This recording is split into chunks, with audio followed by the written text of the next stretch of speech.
Thank you for choosing to watch my presentation. Here is my project for Agent of Change.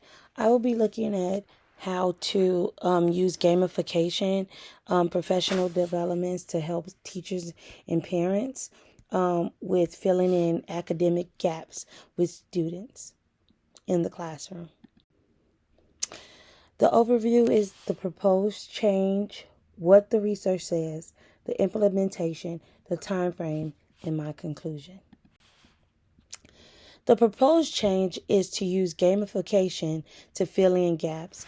As we know, COVID has brought in a few challenges with students losing learning and not showing academic growth. Well, in today's times, we are big users of technology, students included. And why not use something that they are used to with video games or like Roblox or like Prodigy to help fill in those gaps academically?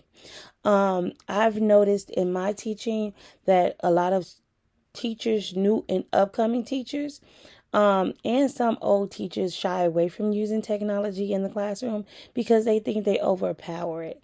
But if you use gamification in the classroom, it simply enhances the curriculum and also engages students in learning, which is very helpful instead of always using pen to paper, which students can become bored with and not engaged with, and then their retention of this academic learning that you're trying to get them to retain sometimes does not work.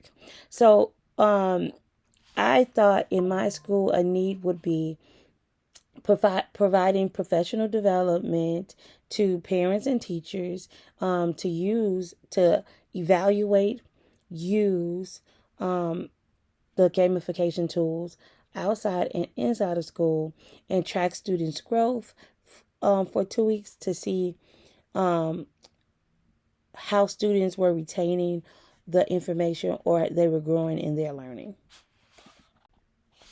So what the research says, gamification is not limited to just school use. You can use gamification on your iPhones, your iPads. Those are gamifications like a spelling ninja, word ninja. That's one that my daughter used when she was in 3rd grade and my son used when he was having trouble spelling.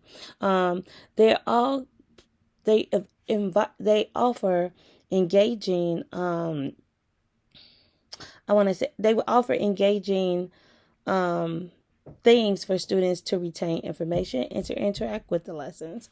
Gamification is accessible to all students. Some of the gamification tools offer a pre-assessment that students need to take, and then they place them where they are, which grade level. And so they offer previous standards that students should have learned before in a classroom where you're using it now, like in 3rd grade. I have some students that are learning 1st grade math standards in Prodigy because that's where they placed that on the test. That's where their placement was. So it's filling in the gaps, and then in some standards they met 3rd grade. They met 3rd grade standards, so they're getting those 3rd grade standards in those areas. So it fills in the gaps, but also pushes them and elevates them more with their learning.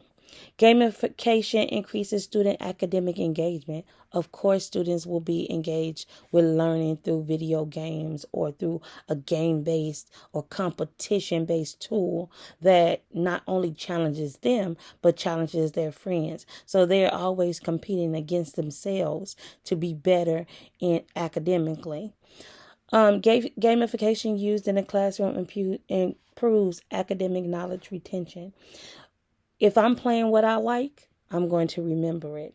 So this goes for students too. If they're playing what they like and they're interested in it, they're going to retain it more. They're going to be able to answer questions more. They're going to be able to interact with the game, interact with your curriculum, interact with your math lessons, interact with your reading lessons, because this is something that they're using and it's filling in those important gaps that are needed to participate with current lesson materials. The implementation of my plan. My plan will take about a school calendar, 9 to 10 months. First, starting out in August, we will look at data from previous tests or assessments that students have taken and what standards we need to focus on in English and math. That will be our first data meeting in August or September, whenever school starts for you or for me. And we will assess what standards or what academic knowledge students need to have. And then we will look at different academic gamification tools. Every 2 weeks, we will look at an academic gaming tool. We will research it. What can the students gain from it? What data can we pull? What research can we pull? What assessments do it entail that students can take periodically? Teachers and parents will get to use the tool outside of home and in the classroom as a supplement to enhance learning for 2 weeks, and then we will come back for a meeting to see pull reports. How have students grown? What growth have they used? And it really takes consistency of using these tools to see growth in students. So 2 weeks is about a good 2 weeks using it daily is about a good growth report you can get, or data you can get from students to see if it's working, or do we need to go back and use a different tool and research another tool. And coming together in the lunchroom. So my school offers professional development 2:15 to 3:45 every Friday. Students are let out early and teachers are put into professional developments to enhance teaching skills and learning skills for students and to look at data. So this will be a perfect way to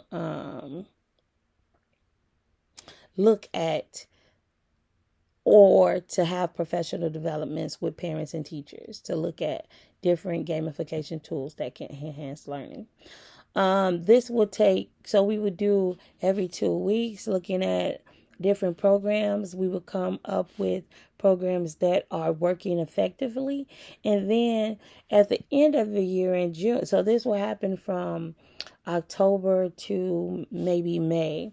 And then in June, we will all come together and look at what will be our plan for the next upcoming year. Which tools were effective, which tools were not, which tools are we going to keep and continue to use to build that data and that growth of students over time. So we will follow a group of students, we will follow that grade level that we're implementing into, and track those students' growth over time.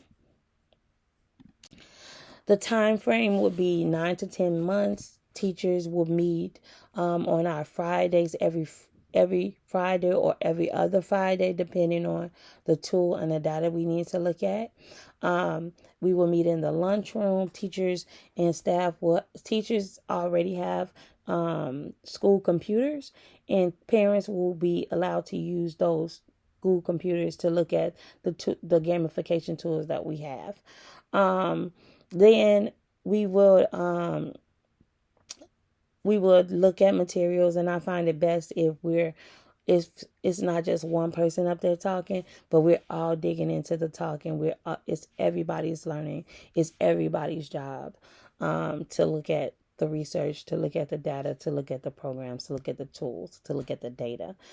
Which ones will help their kids? Because parents know their kids, teachers know their students. So me just telling parents and teachers, this is what we're going to go with. No, let's figure out together what goes first, which tool will be best helpful in our time of need.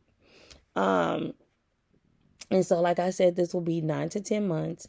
At the end of the year, we would look at the data to see which programs worked and were helpful for students' growth.